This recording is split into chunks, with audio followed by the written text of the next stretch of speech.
ಮಾಜಿ champion Germany ತಂಡ 2026ರ ವಿಶ್ವಕಪ್ನಿಂದ ಹೊರಬಿದ್ದಿದ್ದು FIFA ವಿಶ್ವಕಪ್ ಇತಿಹಾಸದಲ್ಲಿ ಇದುವರೆಗಿನ ಅತಿದೊಡ್ಡ ಸೋಲುಗಳಲ್ಲಿ ಒಂದಾಗಿದೆ. 4 ಬಾರಿಯ ಚಾಂಪಿಯನ್ ಜರ್ಮನಿ ತಂಡ 32ನೇ ಸುತ್ತಿನಲ್ಲಿ ಪೆನಾಲ್ಟಿ ಶೂಟೌಟ್ನಲ್ಲಿ ಕೊನೆಯ ಶ್ರೇಯಾಂಕಿತ ಪರಾಗ್ವೆ ತಂಡ ವಿರುದ್ಧ ಸೋತು ಟೂರ್ನಿಯಿಂದ ಹೊರಬಿದ್ದಿತ್ತು. ನಿಗದಿತ ಸಮಯದಲ್ಲಿ ಮತ್ತು ಹೆಚ್ಚುವರಿ ಸಮಯದಲ್ಲಿ ಎರಡೂ ತಂಡಗಳು ತಲಾ 1 ಗೋಲ್ ಗಳಿಸಿದ ನಂತರ ಪಂದ್ಯವು ಶೂಟೌಟ್ಗೆ ತಲುಪಿತು. ಶೂಟೌಟ್ನಲ್ಲಿ 3 ನಿರ್ಣಾಯಕ ಕಿಕ್ಗಳನ್ನು ತಪ್ಪಿಸಿಕೊಂಡಿದ್ದ ಜರ್ಮನಿಯನ್ನು 3-4 ಗೋಲುಗಳಿಂದ ಸೋಲಿಸುವ ಮೂಲಕ ಪರಾಗ್ವೆ ಸ್ಮರಣೀಯ ಗೆಲುವನ್ನು ಸಾಧಿಸಿದೆ. ಪಂದ್ಯದ ಮೊದಲಾರ್ಧದಲ್ಲಿ ಪರಾಗ್ವೆ ಜರ್ಮನಿಗೆ ಆಘಾತ ನೀಡಿ 42ನೇ ನಿಮಿಷದಲ್ಲಿ ಮುನ್ನಡೆಯನ್ನು ಸಾಧಿಸಿತು. ಮಥಿಯಾಸ್ ಗಲಾಜಾ ನೀಡಿದ ಅದ್ಭುತ ಕ್ರಾಸ್ ಅನ್ನು ಜೂಲಿಯೋ ಎನ್ಸಿಯೋ ಗೋಲು ಪಟ್ಟಿಗೆ ಹಾಕಿದ್ರು. ಆದರೆ ಜರ್ಮನಿ ದ್ವಿತೀಯಾರ್ಧದಲ್ಲಿ ಚೇತರಿಸಿಕೊಂಡು ಬಲವಾಗಿ ಕಮ್ಬ್ಯಾಕ್ ಮಾಡಿ 54ನೇ ನಿಮಿಷದಲ್ಲಿ ಗೋಲು ಗಳಿಸಿ ಸಮಬಲವನ್ನು ಸಾಧಿಸಿತು. ಎಡಭಾಗದಲ್ಲಿ ಫ್ಲೋರಿಯನ್ ವಿತ್ ನೀಡಿದಂತಹ ಅದ್ಭುತ ಹೆಡರ್ ಮೂಲಕ ಹೈ ಹ್ಯಾವರ್ಟ್ ಚೆಂಡನ್ನು ನೆಟ್ಗೆ ಹೆಡ್ ಮಾಡಿದ್ರು. ನಂತರ ಎರಡೂ ತಂಡಗಳು ಗೆಲುವಿನ ಗೋಲು ಗಳಿಸುವುದಕ್ಕೆ ಶ್ರಮಿಸಿದ್ವು, ಆದರೆ ಸಾಧ್ಯವಾಗಲಿಲ್ಲ.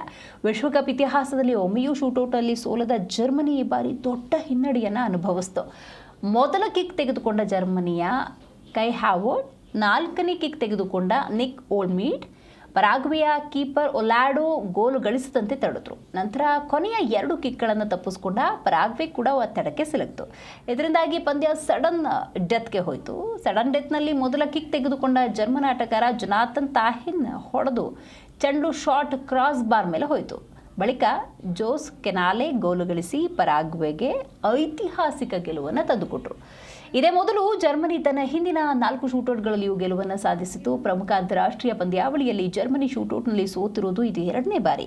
1976ರ ಯುರೋಪಿಯನ್ ಚಾಂಪಿಯನ್ಶಿಪ್ ಫೈನಲ್ನಲ್ಲಿ ಜೊಕೋಸ್ಲಾವಿಯಾ ವಿರುದ್ಧ ಹಿಂದಿನ ಸೋಲಾಗಿತ್ತು.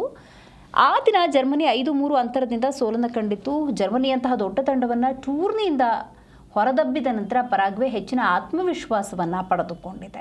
ದೇಶದಾದ್ಯಂತ ಫುಟ್ಬಾಲ್ ಅಭಿಮಾನಿಗಳ ಉತ್ಸಾಹ ಈಗಾಗಲೇ ತಾರಕಕ್ಕೇರಿತು. ಯಾವುದೇ ಅಡೆತಡೆ ಇಲ್ಲದೆ ಅತ್ಯುತ್ತಮ ಡಿಜಿಟಲ್ ವೀಕ್ಷಣಾ ಅನುಭವದೊಂದಿಗೆ ಈ ಕ್ರೀಡಾ ರೋಮಾಂಚನವನ್ನು ಸವಿಯೋದಕ್ಕೆ ZEE5 ಮತ್ತು United 8 ಸ್ಪೋರ್ಟ್ಸ್ ಅನ್ನು ವೀಕ್ಷಿಸಿ ನಿಮ್ಮ ನೆಚ್ಚಿನ ತಂಡವನ್ನು ಈ ಮೂಲಕ ಹುರಿದುಂಬಿಸಬಹುದು.